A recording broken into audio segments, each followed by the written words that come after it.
KNUS Denver.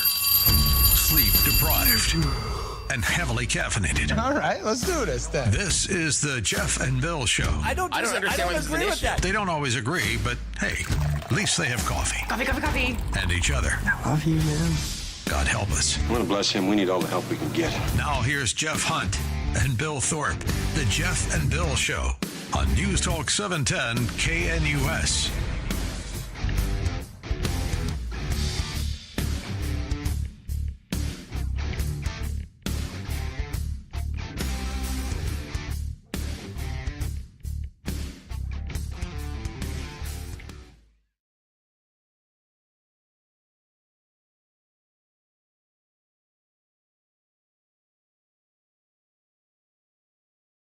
.710 KNUS Denver's talk station Wednesday morning.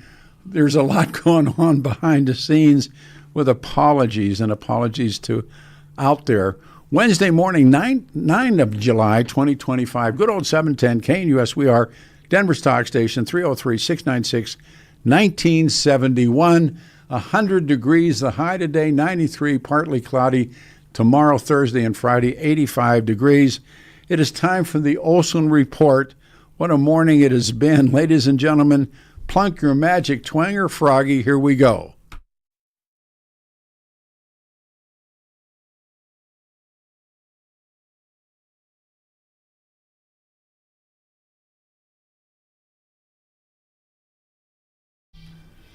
Wow. What a morning. Whoa. Did you think on Monday that you were going to have this much fun by Wednesday? 2 days in a row.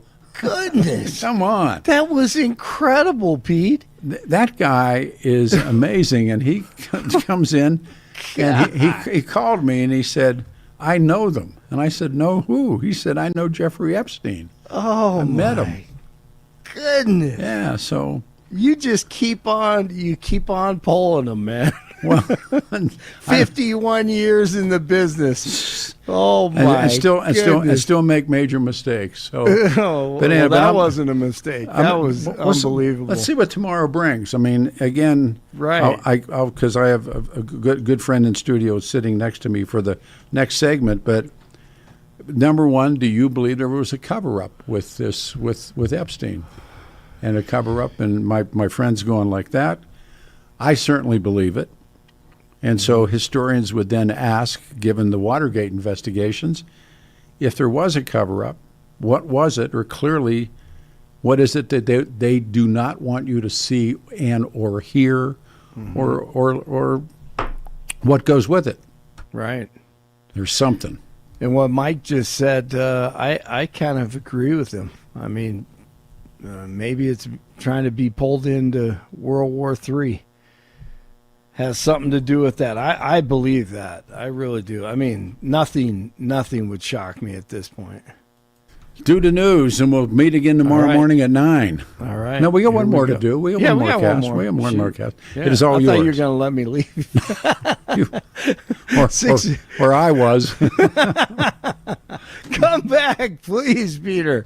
69 and sunny, expecting a high of 100 today. Heat advisory today. News presented by International Fellowship of Christians and Jews.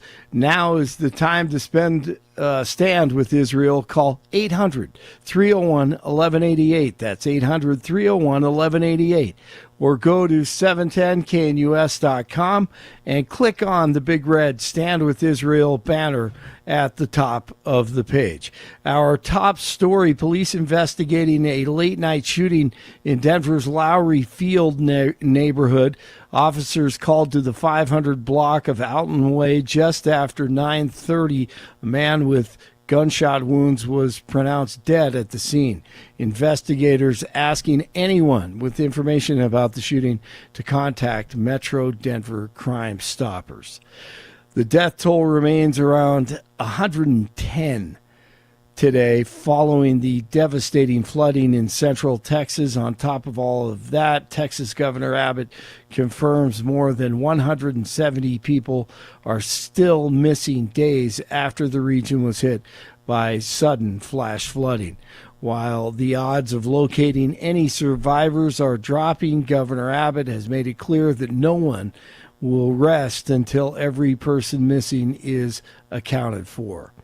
Former CIA Director John Brennan and former FBI Director James Comey are now under criminal investigation, according to Fox News.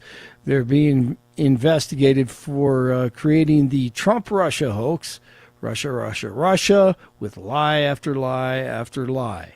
Tuesday at the cabinet meeting, presser, DJT answering the Epstein question. Are you still talking about Jeffrey Epstein? This guy's been talked about for years. You're asking, we have Texas, we have this, we have all of the things. And are people still talking about this guy, this creep? He gives Pam Bondi an out, but she talks anyway about what she said on Fox months ago. It's sitting on my desk to be reviewed, meaning the file along with the JFK, MLK files as well. That's what I meant by that. Also, to the tens of thousands of video, they turned out to be child porn downloaded by that disgusting Jeffrey Epstein. Child porn is what they were. Never going to be released, never going to see the light of day. To him being an agent, I have no knowledge about that. We can get back to you on that. And the minute missing from the video, we released the video showing definitively the video was not conclusive, but the evidence prior to it was showing he committed suicide. And what was... Okay, that's where she lost everyone. She lost everyone there. The video looked like courtroom drawings. I mean, the quality was horrific. Pete had a gentleman in studio. If you're just joining us right now, last hour, reporter Mike Conner wrote for Time magazine in 1997. He was at a dance club in Denver. And guess who approaches Conner and his buddy? Ghislaine Maxwell and Jeffrey Epstein. What? And then my buddy who was with me had owned a modeling agency. And as soon as he had told her that, she's like, oh, you got to help me find girls for Jeffrey. That quick. That quick. I mean, this was like trailer park trash. I mean, people in the trailer park trash would be embarrassed by the manner in which she's going at it. But she's got this classy British accent. And I go, well, there are no girls. This is a dance club. Is it a 18-year-old plus or 21 plus? 21 plus. Okay. I go, there's no girls here. Why are you here looking for girls? Wow. It ended with Conner being disgusted and getting away from the freak show. Federal authorities say the month-long illegal immigration crackdown will continue in L.A. The recommitment comes after Monday's massive show of force by the federal agents near MacArthur Park. Investors watching closely today as the Fed releases minutes from its May meeting, offering insight into possible interest rate cuts ahead. Too late, Jerome Powell continues to hear it from DJT about lowering rates. 66 in Littleton, 67 in Lakewood, 69 in Denver. And Pete, the legend, in for Jeff and Billy this week. His show continues right now. Blake Olson, News Talk 710 KNUS. Your day weather forecast for the Denver metro area calls for a warm start to a hot day this Wednesday. Early morning temperatures well in the 60s, quickly hitting the 70s, 80s, not stopping in the 90s until probably the lower 100s for highs today. Heat advisory in effect, near 70 for a low tonight. Low to mid-90s for highs Thursday, back to the 80s for Friday and Saturday. Scattered showers and thunderstorms. Weather sponsored by Colorado's Best Roofing, reminding you to protect your home from the harsh Colorado weather and schedule your free, no-obligation roof inspection today at roofingcolorado.com. That's roofingcolorado.com. I'm meteorologist Mark Huer in the 710 KNUS Weather Center.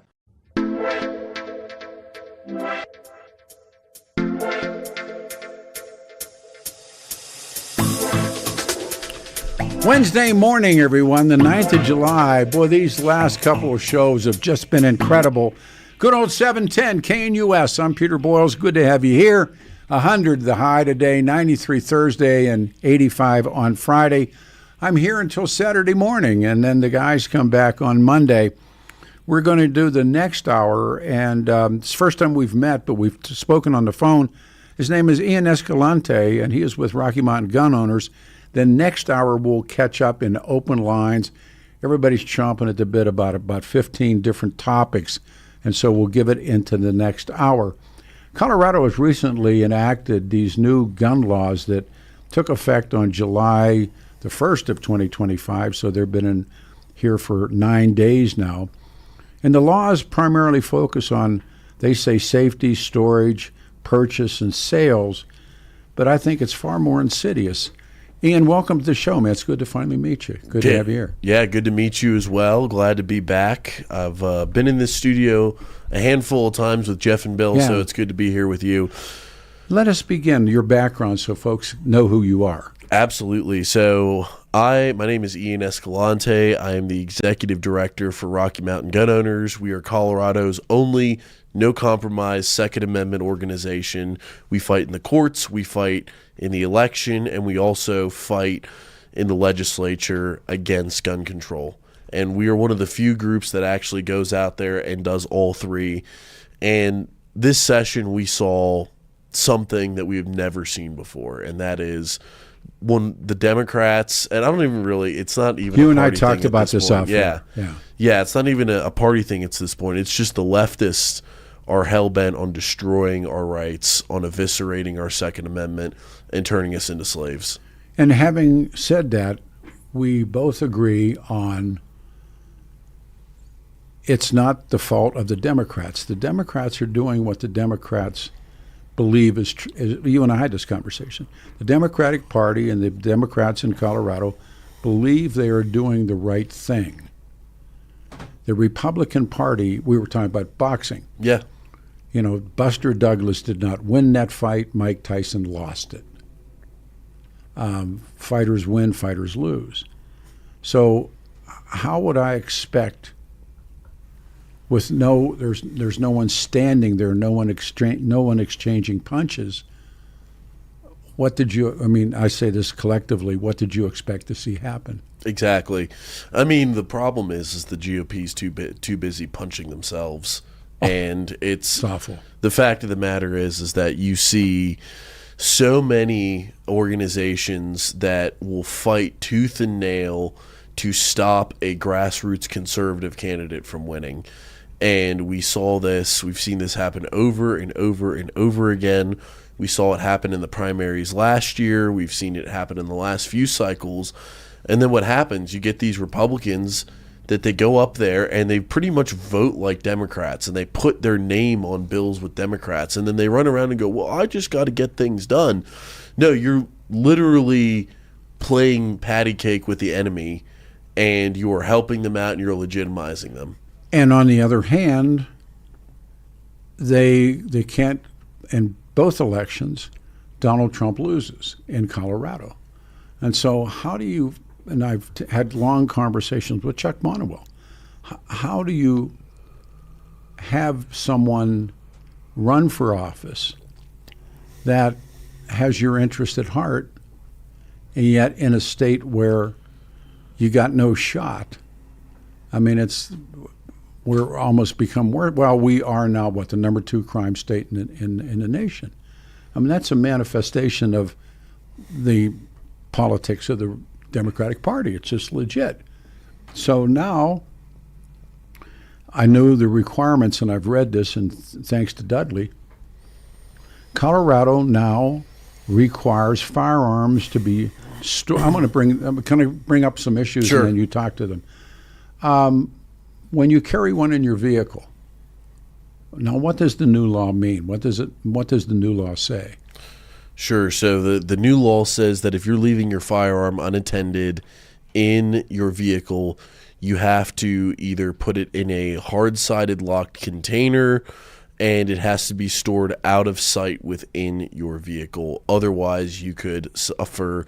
Initially, it was going to be a misdemeanor charge. They lowered it down now to a civil infraction, because when the first draft of the bill came up, it actually, getting your firearm stolen would carry a harsher sentence than stealing a firearm. So, but what is the purpose of having a firearm in your car or truck, and you need it quickly. Absolutely. I mean, this was all sold under the guise of, oh, well, we got to stop. We got to stop people from these thugs from stealing firearms out of cars. The easy way to do that is to actually start putting these people in prison. I mean, it seems like in this state, our district attorneys and our, court officers and our politicians, they just don't believe in jail anymore. And you see this happen over and over again. A good friend of mine up in Longmont, he owns a pawn shop, and a few years ago, he had this woman break in and steal thousands of dollars worth of merchandise, including firearms. Turns out, when they finally caught up to her, she was on all kinds of drugs. Oh, she sure. had a history. She had been stealing things up and down the Front Range. She was pretty much wanted all over the state. And our lovely district attorney in Boulder, who's now running for attorney general, let her out on a PR bond. Firearms dealers in Colorado, and I have a dear friend who is leaving the state, and he's moving north and opening even a bigger shop. And we've been friends for a long, long time. I've taken lessons from him. And one of the things I said to him, I said, "You want to do a sale before you go?" And he said, "Hell no." He said, "I'm taking all this with me." But the state permit requirements and firearms dealers now in Colorado, now think about this, you guys, so you can hear it through. Firearms dealers in Colorado are now required to obtain state-issued permits in addition to their federal license. Ian, the purpose of that? So, honestly, none of these laws can really be discussed in isolation. They all tie together. I'm going to bring them up. Oh, absolutely. Yeah. Yeah, they all tie together. And this law, along with the other laws that I'm sure you're going to bring up, I've kind of dubbed that the matrix of civilian disarmament. Okay. All 4 to 5 of these laws, they work together, and the end goal is to destroy the industry, because they know they can't get away with saying, okay, we're going to come beat your door down and take your AR-15 away. But what they can do is make it to where it's pretty much impossible to buy a gun in the state of Colorado. And if you drive out all the businesses, where are you going to buy a gun? That's the point. I mean, exactly. This guy's leaving, and he's prominent, and he sees the handwriting on the wall. And in 26, the new other laws, more additional, more harsh, enact. But right now, there's the new requirements for concealed carry, restrictions on sales, especially as you mentioned on semi-autos, and changes to firearm dealer licensing. Now, I wrote this down on my worksheet. Do you think any of these things that we're about to talk about would stop or hinder crime? No way. Absolutely exactly. not. Absolutely not, especially when, as Colorado becomes more restrictive of its peaceful citizens who want to defend themselves, the cartel and the harsh criminal element that has come over the border over the last, honestly, 2 decades. This is something that is not just an Obama-Biden problem. This goes all the way back to the late Bush years, where we started just letting influxes and influxes of illegal aliens in. And they're seeing this Colorado as a ripe market to start selling firearms illegally. And they have shops set up right here in Aurora. They have shops set up down in the San Luis Valley. They have shops set up on the Western Slope. We are becoming, the more we restrict the peaceful gun owner and the peaceful Coloradan, the more we're empowering organized crime. I mean, it stands to reason if, the state permit requirement and my friend has all these really fine young guys working for him, former GIs, and now they're going to have to get a license from the state after they've gotten a federal license. And they ponder that. They go, why?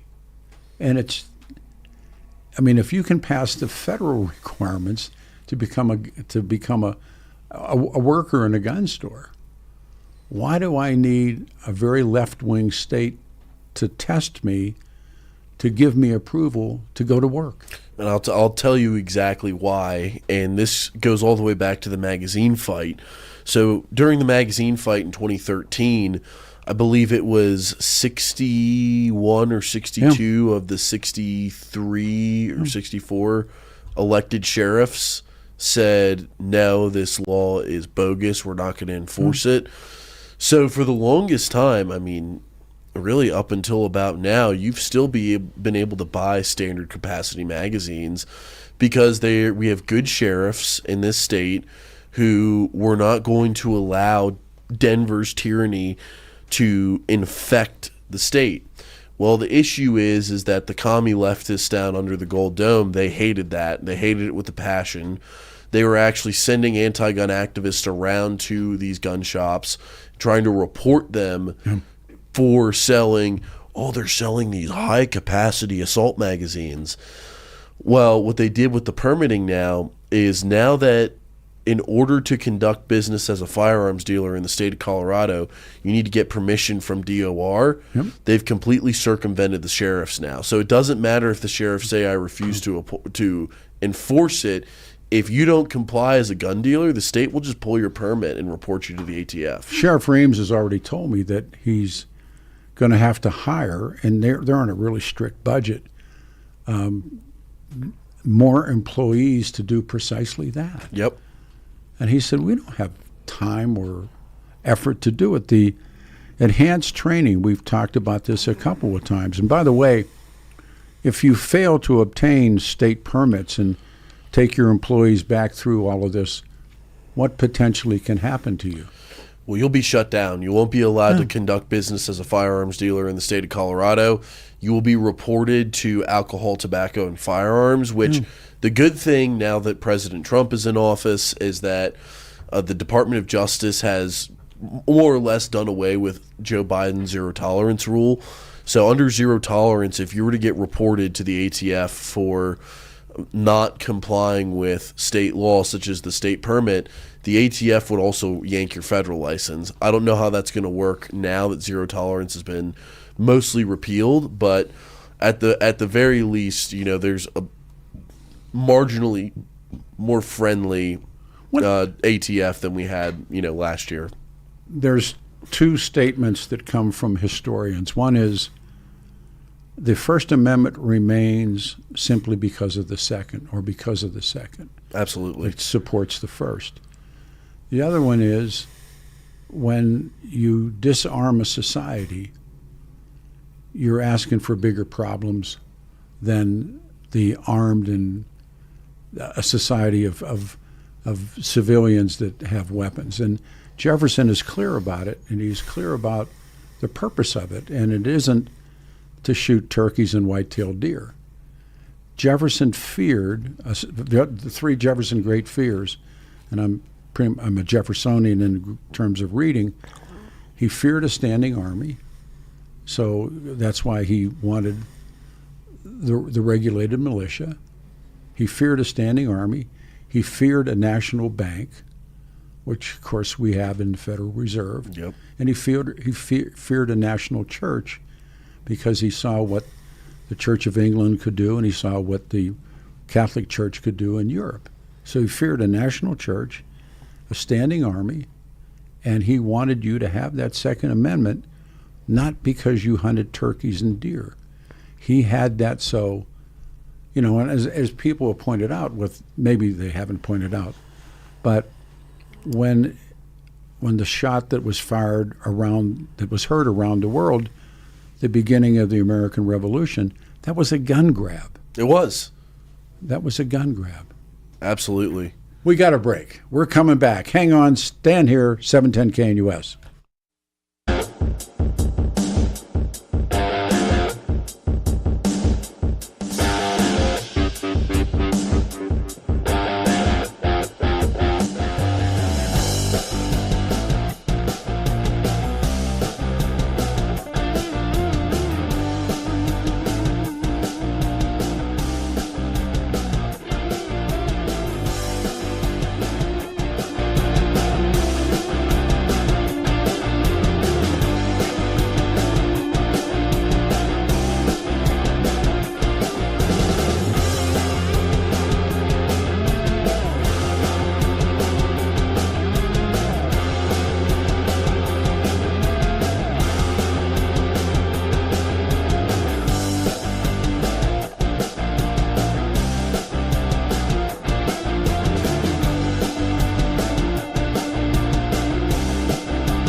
It is a Wednesday morning, the 9th of July. What a couple of days of talk radio it's been. 710 KNUS, Denver's talk station. To jump into this, our phone number is 303-696-1971. We're going to set a record today, according to the Weather Service, 100 degrees, 93 on Thursday, and on Friday, 85 degrees. In studios, Ian Escalante. I've spoken with him before, never met him. He's in studio. He's with the Rocky Mountain Gun Organization. And in July the 1, all these new laws kicked in, and getting ready to what's going to happen next in August of next year, 2026, then it intensifies again. The question for the audience is why? 303-696-1971. Does anybody believe, and it's just the ultimate question, that any of these rules, any of these laws are going to have any impact on the rocketing or skyrocketing crime rate in the state of Colorado? And I mean, I think the answer is clear. No. No way. Absolutely you not. take someplace like Chicago that has really restrictive gun ordinances. How many shootings are there a week in Chicago? But I don't know if you've seen the headlines, but 55 people got shot at some 4th of July barbecue in a drive-by. Yeah. I mean, this is ridiculous. We have American cities now that have now become war zones, and they've become like the third world. Yeah. And a large part of that is because of the fact that, I'll give you an example. I was in Baltimore a couple weeks ago, and a friend of mine and I went to an Orioles game, and I'm sitting there, and I cannot, under any circumstances, defend myself in that city. I can't carry in that city without jumping through all kinds of concealed handgun permitting hoops, which they've been challenged in the court so many times. I believe you have to get a permit to purchase in Maryland, and don't quote me on this, but I usually carry 2 spring-assisted knives on me at all times. I know at least in the state of Illinois, you got to get a permit to carry those too. And you go down and you go into this city, and I'm walking around, trying to get to Camden Yards to go watch an Orioles game, and I'm sitting there and I'm looking at my friend and I'm like, where are we? Is this an American city? And worst of all, I can't even legally defend myself if one of these drugged out freaks comes and tries to rob me.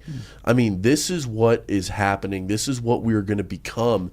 And yes, this is very, very big and very important for Colorado. But folks also, if the people listening, if they're thinking about leaving and running to a state like Arizona or Texas, this is what is going to happen on the federal level if we allow it. They've been very clear about this. They've been very clear that what they're doing in Colorado, they want to do tenfold if, God forbid, a Kamala Harris or an Alexandria Ocasio-Cortez gets elected along with Democrat control of Congress. And what's coming next August 26? So what's coming next August is the dream bill of the Democrats. Senate Bill 3 is what it was. It is really become, so it is a permit to purchase semi-auto weapons. Yep. And for some background on this, the Democrats have tried on 3 occasions now to ban pretty much all semi-autos. Going back... Including handguns. Including handguns. So going back to, I think it was the 13 or 14 session, we had Senate President John Morse, who ran a bill that was called the Assault Weapon Accountability Act, where it would allow anti-gun activists to sue gun dealers who sold so-called assault weapons. Of course, that whole effort crashed and burned. It ended up with him being so angry that the people weren't going for it. He went on the Senate floor and said that Coloradans' love for guns was a sickness that needed to be cleansed out of society. Yep. Fast forward about 9 years in 2022, 10 years in 2023, we had the first attempt at the assault weapons ban that was sweeping. It would have banned the manufacture, sale, transfer, And the first draft even would have banned possession and mandated registry of 90% of semi-autos. Fortunately, Rocky Mountain gun owners... And by the way, who got to say what was what?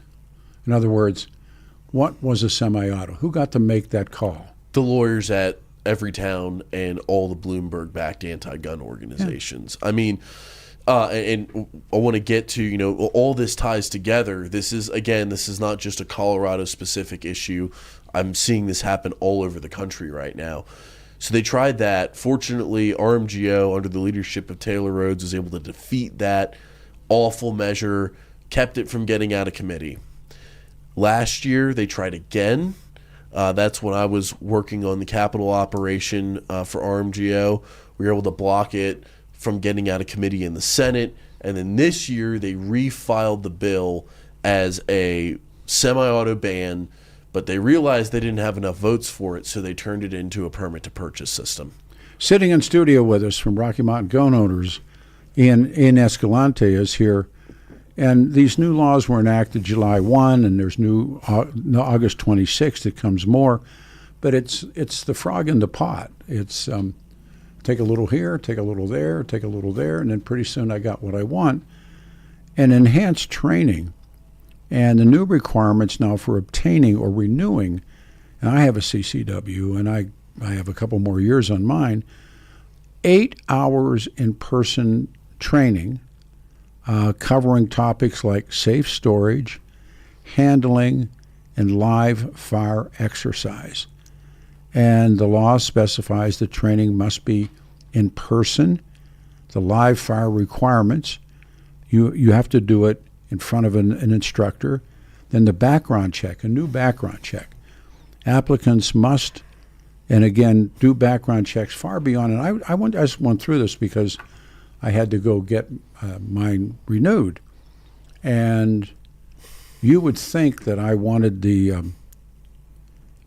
I wanted the combination to the vault at Fort Knox. I mean, it was, and I'm not telling. I mean, I understand part of it, but man, oh man, and again going back to the Jeffersonian notion of this is the only amendment to the Constitution that you have to ask permission for, which is, you do with that as you may, but all the other, including the first, I don't have to ask permission.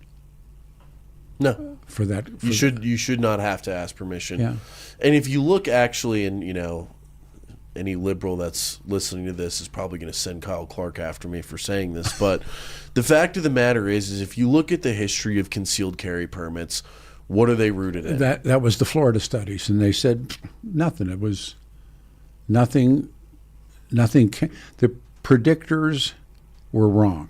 Exactly. And in addition, the whole concealed carry permits are rooted in the whole reason we have permits to carry is because during the Jim Crow era, they did not want freed blacks to be able to carry firearms. Or that was have the whole one. Even have one. Even possess it. Like you learned about the Dred Scott decision, and what they never teach you about the Dred Scott decision is the reason why the Supreme Court ruled that they were not human is because they were very open about the fact that if they actually were, quote, human, then they would be able to exercise rights, including but not limited to the right to keep and bear arms. And that's the whole reason you look at Florida. Florida had an outright ban on concealed carry for almost 100 years, and when it was challenged in court, the Chief Justice of the Florida Supreme Court said, oh, yeah, this doesn't really apply to white people. This was just supposed to be so that freed blacks couldn't carry.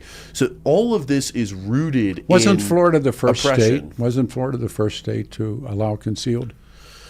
I believe it was. I think, I believe so. It's interesting when you read the history, and it's precisely true.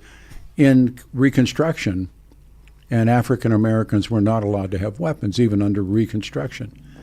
And as others have pointed out, when the Night Riders came, the Klan came, that if outside of the cabin where the black family lived, if that man had come out the back door with a double-barreled shotgun and blown Jim Bob off the horse, the lynchings would have stopped. That did happen, actually, a handful of times. I know it did. Absolutely. But by and large, because these men were not allowed to possess, but when they did and fought back, as we always see, when people fight back, things change. But that went on forever. That's what the lynchings were about. They could stop these guys and just steal them, take them from their homes or their businesses or grab them on the road at night.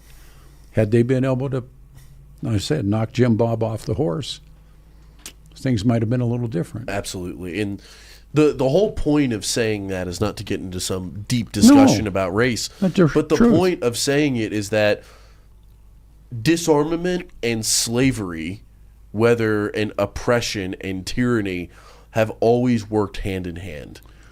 You see what's happened in communist countries, 60 million, I think the estimates are now between 65 to 90 million people died under communism in the 20th century, more than all the wars combined over the last, 150 years, I think is the statistic. And what happened? They always disarmed the population. I'm a geek about reading this, and you arm your friends and disarm your enemies. Absolutely. And after the terrible Nuremberg Acts and everything that happened, but the Germans, the German government, the Nazi government, rewarded friends with guns and took enemies' guns, or the people they perceived as their enemies. And it's a really interesting study that I read that when the pilots would come down under canopy, and when they came down in Great Britain, the Luftwaffe pilot, the English farmers would run out with pitchforks. When they came down in Germany, the townspeople came out with guns because they were not, if you were favored, and we know there are favored people. Sure. I got a big boot out of being at the Gay Pride Parade, 5-6 years ago after that terribleness had happened, and there was John Hickenlooper standing there promising about disarmament, and on both sides of him were state patrol with guns. Of course. Yeah. As per usual, you look at, Nancy Pelosi and Kamala Harris. Kamala Harris saying that she's going to shoot someone if they try to break into their house, but she's also going to buy your guns back if you dare own a so-called assault weapon. Let me take a quick pause and we'll come back and wrap it. It is 8:42, 18 before the hour. Open lines in the 9 to 10. It's been a week, and these are the new gun bills that are passed in studio. Ian Escalante, special good morning to Dudley Brown. 303-696-1971. 100 degrees will be the high. I'm Peter Boyles. This is 710 KNUS.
Here we go, everybody.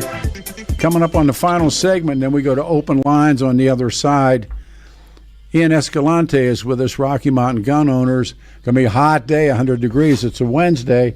Phones are lighting up. We'll go to Dave. Dave, you're on a radio show. Good morning, and thanks for calling. Hey.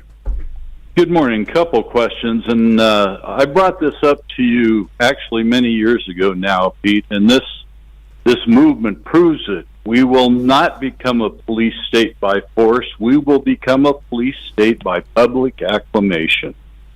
They make it so easy on the criminals for us to be victims that we will eventually take a police state just for our protection.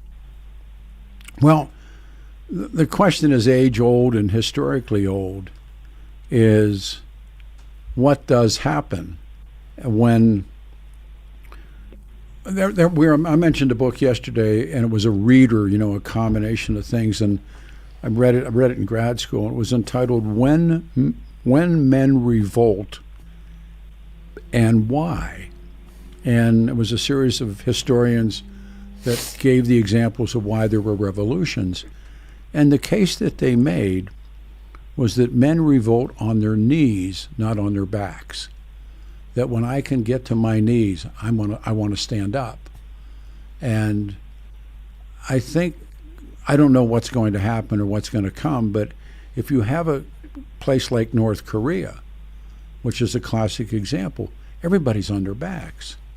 A select, the military that's loyal to Kim, they have weapons. And it isn't, I'd never expect a revolt, at least in my lifetime, in Korea. Correct. So, no, I'm just saying that when you take away all our ability to protect ourselves, to stand up, then we have to turn to the government to be our savior. Oh, sure. And that's what the left looks to. Well, it is that, and I'll turn to Ian, it is the Jeffersonian warning. Jefferson is brilliant, and Jefferson is an advocate of individual firearm owning. Not, as I said before, not Jefferson he's clear about it. It's not to shoot white-tailed deer and turkeys. He fears the government, and rightfully so. Pete, if you'll remember back to the 80s when we had, I don't remember now, the summer of violence, and we had gang problems. And the police, nationwide, but especially we did it in Denver, we focused our attention on gang members. And after with that campaign, and I mean, if you got caught and you were suspicious, you were on your knees with your fingers interlaced. And pretty soon, young people weren't carrying guns because the hassle became too big. But then we were accused of, profiling, and now we're back kind of the same problem. Ian. Absolutely. Well, Hegel always said that if you want control, you create an issue, you create a crisis, and then you come in as that you have a solution waiting in the wings to be a solution to that crisis. And what we're seeing right now, and I think Dave is absolutely right, because they know that we're not going to go down. If they just showed up tomorrow and said, okay, we're putting up cameras everywhere, you got to ask permission before you leave your house and whatnot, there would be a large resistance, and they saw that during COVID. They saw that there was a large resistance to it during COVID. Now, on the flip side, if you go to, again, like the Baltimore example, where you just turn the cities into such third world war zones that the only way for the people to be protected is to absolutely create a massive police force. And you see this happening with ICE right now. Joe Biden let all these third world criminals in, and not just Joe Biden. I mean, we even go all the way back to the Reagan years where they were just letting pretty much anyone who wanted it to come in across the border. What do we have now? Well, now we have Immigration's Customs Enforcement, which has the largest budget of any U.S. agency in history. The question I have to ask is what happens when they're done deporting all those illegal aliens? I don't think they're just going to go away. That police force isn't just going to go away. So I think Dave is absolutely right, and that is even more of a reason why we need to be armed, because as the police state grows, as things become more chaotic, they're eventually going to run out of bad guys to get rid of, if they even get rid of the bad guys at all. And they're going to start focusing their attention on people who the government views as threats or dissidents. Well, once a decision is made that we don't like you, and it's again, Correct. History is this great teacher that says it's there, it's happened. And no, Dave, final comment from you. Yeah, it was one more question. I carry concealed under the Law Enforcement Safety Act of 2004 as a retired peace officer. Does the Colorado's laws affect my right to carry a gun under federal license? So are you talking about regarding reciprocity? He's a retired cop. Oh, okay. So I believe I'd have to go back and read the read the statute, but I believe you would still have to, if you were federal law enforcement, you should be. No, I was state. You were state. No, I was okay. state.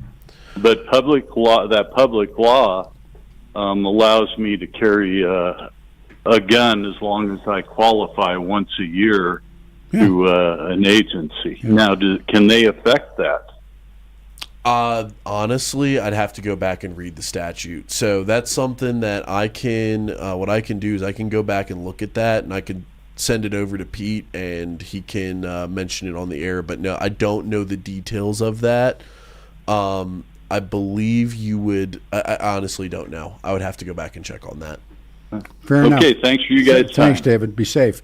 With open lines in the next hour, just a few moments left. Predictions. Well, I think number one, things are, if we don't do something and we don't do something quick, things are going to get worse here. They're going to get, and I don't think people really understand how bad they could get. And I've been, given that I've sat down at the Capitol until 4 a.m. more times than I ever could desire, I've heard what they have to say. I heard what their intentions are. Things are going to get worse if we don't do something about it. You also need to look at what's happening across the nation. Look at what happened in Washington this session. Look at what's been happening in Rhode Island, where they just passed the semi-auto ban. The initial draft was going to allow the state police to come kick down your door and take your guns away. Guns. I know that. This is where they're headed, and this is what happens if the Republicans at the national level fumble the bag and we get Democrat majorities in Congress and a president, we're going to be in real deep trouble. Good to meet you. Good to have you on the show. Absolutely. Ian Escalante, everybody. Open lines on the other side, and boy, oh boy, there's so much to talk about. 303-696-1971. Peter Boyle's in for the fellas. Hang on.